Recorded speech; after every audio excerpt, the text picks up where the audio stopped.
Hello, Bitcoiners, crypto bros, and dollar dudes and dudettes. Welcome to another episode of Proof of Thought on Bitcoin Well, the show designed to make you think deeply about Bitcoin, politics, and philosophy. I hope you're ready to get your brain tickled and your mind blown, because today we have an incredibly important topic to discuss.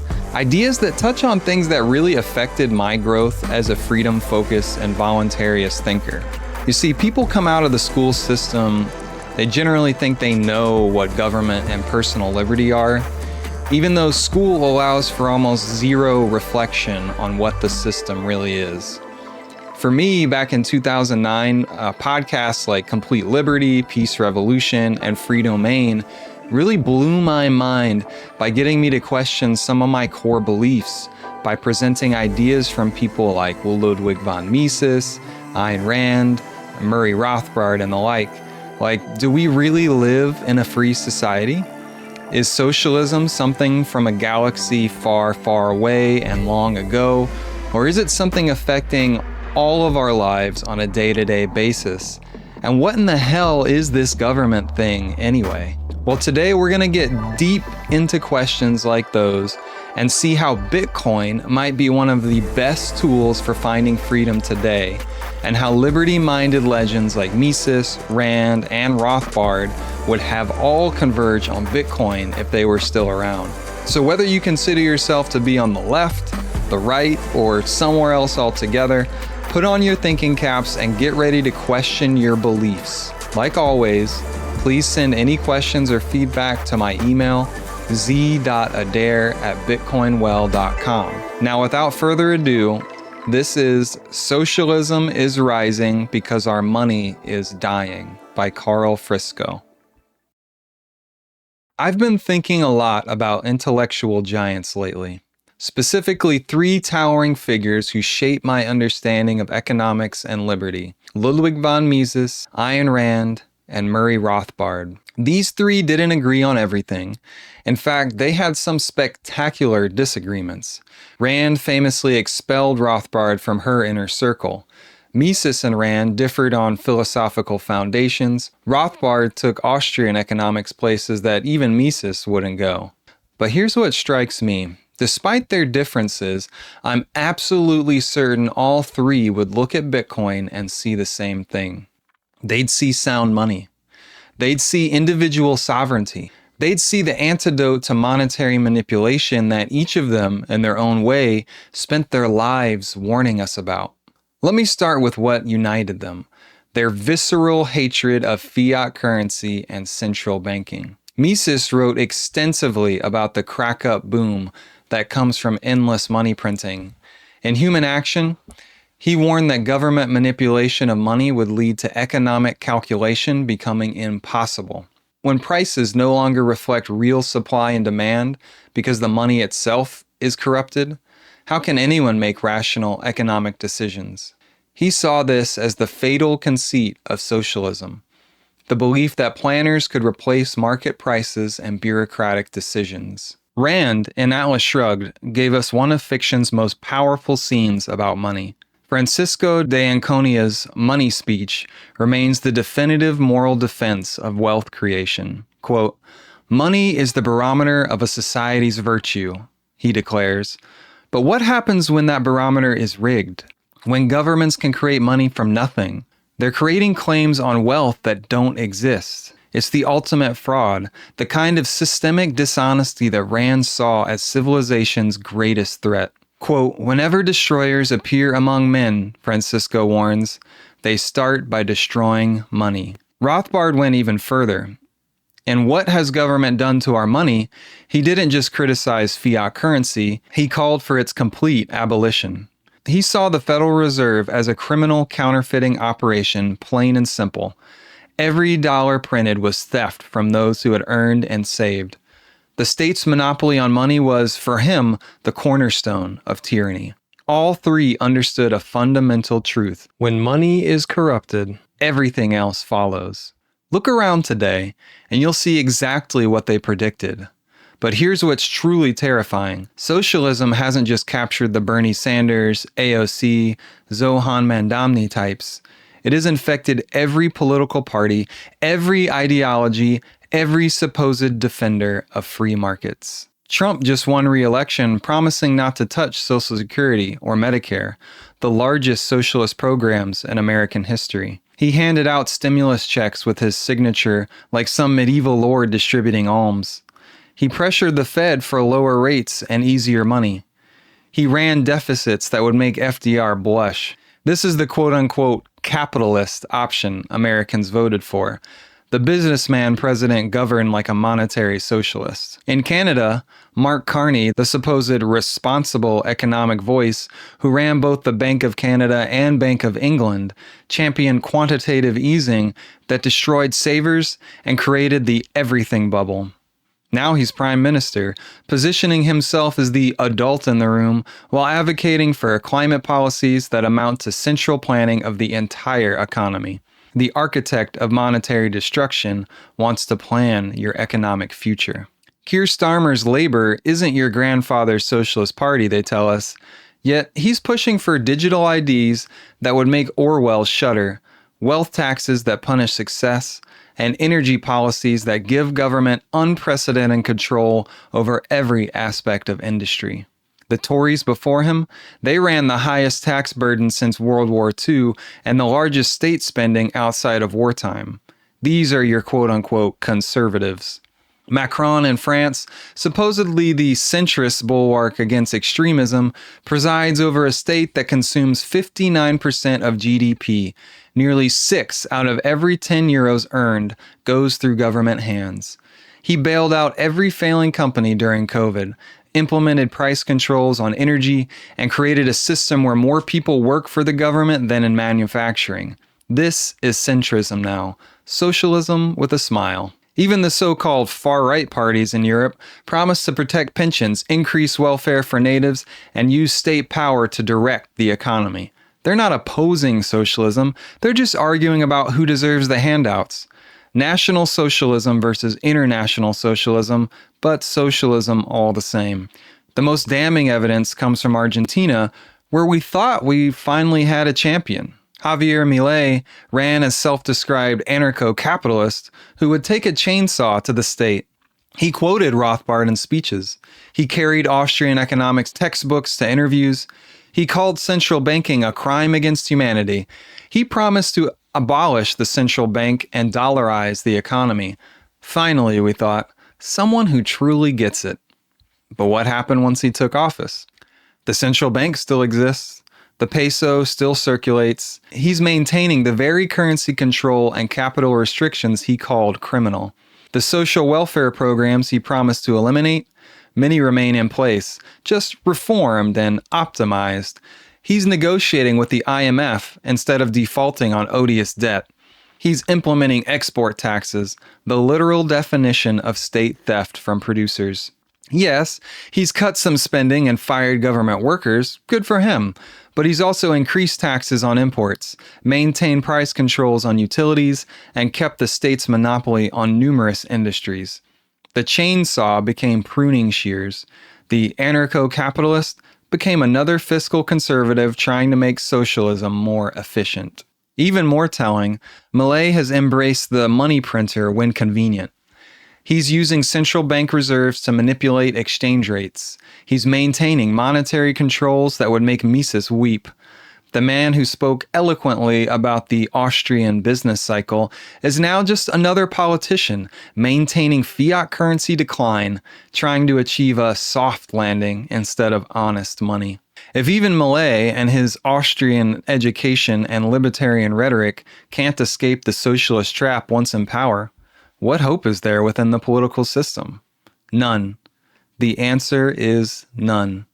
Perhaps the greatest irony of our time is watching China and the West slowly switch economic models while desperately clinging to their old labels. China calls itself communist.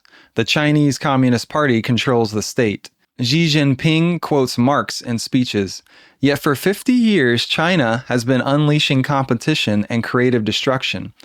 They went from 3 state-owned car companies to over 100 competing manufacturers. Their EV companies like BYD and NIO innovate so aggressively that they're now crushing Western Automakers. on price and quality. So much so that America, the supposed free market champion, needs 100% tariffs to protect Ford and GM from Chinese competition. Think about that. Communist China produces cars so efficiently that capitalist America needs government protections from them. Meanwhile, the West keeps preaching free markets while eliminating competition at every turn. America has gone from 30 major banks to 4 too-big-to-fail giants. The airline industry consolidated from dozens of carriers to 4 major players. Tech is dominated by a handful of firms that buy any potential competitor. Healthcare, insurance, media, agriculture, every industry has seen massive consolidation under the watchful eye of regulators who are supposed to preserve competition. Corporate welfare has replaced creative destruction. Bailouts are guaranteed for the connected. Regulations are written by incumbents to crush upstarts. A Chinese entrepreneur can start a business in days. An American needs Lawyers, permits, and regulatory approval. that can take years. The reversal is stunning. China allows thousands of businesses to fail every year. America won't let a single large corporation die. China's tech companies compete brutally for market share. America's tech giants divide the market through regulatory capture. China builds a new subway line in 2 years. America spends 2 decades on environmental reviews. Chinese consumers have dozens of smartphone brands to choose from. Americans basically have 2. Chinese capitalism is more cutthroat than anything Adam Smith imagined, while American capitalism is more controlled than many socialist economies of the past. But here's the crucial point. Both systems are built on the same monetary fraud. China prints yuan as aggressively as America prints dollars. Both operate on pure fiat. Both manipulate interest rates. Both use monetary policy to paper over economic reality. The Bank of China and the Federal Reserve are brothers in arms, inflating away the value of human labor. The convergence isn't just political or economic, it's monetary. Whether you call it communism or capitalism, when your money is fake, your economy becomes fake too. The labels on the bottle don't matter when the poison inside is identical. Here's what everyone is missing. It's not capitalism that's failed. It's our money. When you can't save because inflation eats your purchasing power faster than you can earn it, when houses cost 20 times the median income because asset prices are inflated by money printing, when the game seems rigged because those closest to the money printer get rich while workers fall behind, of course people feel like something has to change. They're right about the problem. They're catastrophically wrong about the solution. Every political party now offers the same poison in different bottles. More state control, more money printing, more redistribution. Republicans redistribute to corporations through bailouts and subsidies. Democrats redistribute to welfare programs and government employees. But nobody questions the redistribution itself. Nobody questions the money printing that makes it possible. The average person knows something is deeply broken. They see billionaires' wealth double during lockdowns, while small businesses get destroyed. They watch asset prices soar while wages stagnate. They witness the Cantillon effect in real time. Those who get newly printed money first get rich. Everybody else gets poor. But without understanding monetary theory, they blame capitalism for what is actually monetary socialism, the state's complete control and manipulation of money itself. Mises predicted this perfectly. In Socialism, he demonstrated that without honest prices, economic calculation becomes impossible. Our current system doesn't have honest prices because it doesn't have honest money. The distortions compound year after year until people lose faith in the system itself. They then turn to anyone promising change, even if that change is just more of the same poison that's killing them. This is where Bitcoin becomes not just interesting, but absolutely essential. It's everything these 3 thinkers would have designed if they could have imagined the technology. For Mises, Bitcoin solves the calculation problem. It's money that can't be manipulated, that maintains its integrity regardless of political pressure. The Austrian school always emphasized that money should emerge from the market, not from government decree. Bitcoin is exactly that. Money chosen by users, not imposed by force. No committee sets its supply. No politician can pressure it to print more. Mathematical certainty replaces political whim. Rand would love Bitcoin's incorruptibility. There's no way to create unearned Bitcoin. You either mine it through proof of work, spending real resources and energy, or you trade value for it. Every Satoshi represents either computational work or economic value exchanged. It's money that embodies her trader principle, value for value, and no room for moochers or looters. No one can print Bitcoin they didn't earn. No one can steal Bitcoin without the keys. It's property rights encoded in mathematics. Rothbard would see Bitcoin as the revolution he always wanted but couldn't quite envision. In For a New Liberty, he called for a complete separation of money and state. Bitcoin doesn't ask permission. It doesn't negotiate with governments. It simply exists outside state control, a parallel system that makes the old one increasingly irrelevant. It's the monetary secession he dreamed of, accomplished not through politics, but through code. Yes, Bitcoin's price has been consolidating lately. As Jordi Weiser recently pointed out in his brilliant analysis of Bitcoin's silent IPO, we're seeing something like a changing of the guard. Early holders who've made life-changing gains are distributing to institutions and new believers. The wild volatility that characterized Bitcoin's first decade is giving way to something more stable, even maybe boring. Some see this as disappointing. They miss the 10x years, the manic rallies, the heart-stopping crashes, but I see it as Bitcoin growing up, becoming what these three giants always said money should be: boring, stable, reliable, a foundation for economic calculation rather than a casino game. Real money shouldn't make you rich just for holding it. It should preserve value, not create it from nothing. The fact that Bitcoin is becoming less volatile, less exciting, less get rich quick, that's not a bug. It's the ultimate feature. What fascinates me most is how Bitcoin would unite these three thinkers despite their bitter disagreements. Mises, the utilitarian, would appreciate Bitcoin's practical effectiveness. It works, it solves real problems, it enables economic calculation in a way fiat currency increasingly cannot. No theory needed, just observable functionality. Rand, the objectivist, would see Bitcoin as moral money. It rewards producers, punishes parasites, and makes fraud impossible through mathematical certainty rather than government force. It's the physical embodiment of the trader principle. Rothbard, the anarcho-capitalist, would celebrate Bitcoin as the tool that finally makes his vision possible. Money without the state. Economic coordination without coercion. The peaceful revolution through technology rather than politics. They fought over methodology, philosophy, and strategy. But on Bitcoin, they would speak as one voice. This is honest money. This is what we were fighting for. The socialist resurgence we're seeing isn't the beginning of something new. It's the death rattle of the fiat system. When every politician is a socialist, when every party prints money, when every solution involves more state control, the answer isn't to find better politicians. It's to make politicians irrelevant to money. Mises taught us that socialism fails because it can't calculate. Rand showed us it fails because it's immoral, and Rothbard proved it failed because it requires coercion. But they all understood that socialism's greatest tool was its control of money. Take that away, and socialism dies. Not through revolution, not through election, but through obsolescence. Every time someone buys Bitcoin, they're voting with their wealth for honest money. Every time someone saves in Bitcoin, they're rejecting the inflation tax. Every time someone transacts in Bitcoin, they're routing around state control.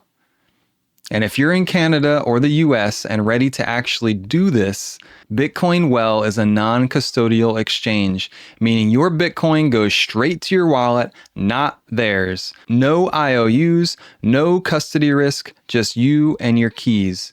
Go to bitcoinwell.com to learn more. And remember, this isn't just about getting rich, it's about getting free. Now, going back to Rand, Mises, and Rothbard, They're right to be angry about inequality. They're right that the system is rigged. They're right that something fundamental needs to change. But socialism isn't the answer to monetary socialism. More state control isn't the solution to state-controlled money. The answer is to separate money and state entirely, just as we once separated church and state. Bitcoin is that separation. It's the monetary revolution these three giants saw coming, even if they couldn't see its exact form.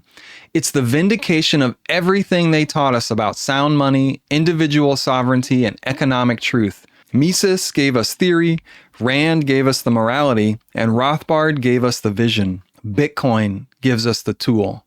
The choice is becoming clearer every day. Socialist money that enriches the politically connected while impoverishing everyone else. Or honest money that rewards value creation and punishes parasitism.